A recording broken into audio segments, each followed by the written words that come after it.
First off, Loctite the thread inside the brass, screw this tube on, lubricate the inside of the tube and lubricate the O-ring.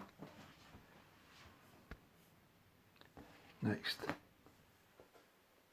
Loctite this brass fitting on, lubricate the inside of the tube, lubricate the O-ring,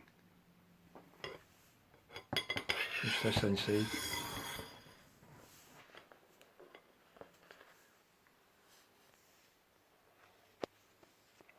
Manoeuvre this piece out through here, leave this long, sticking out.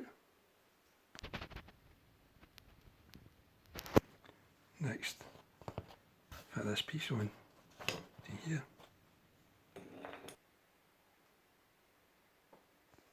Not used any Loctite in this piece in here.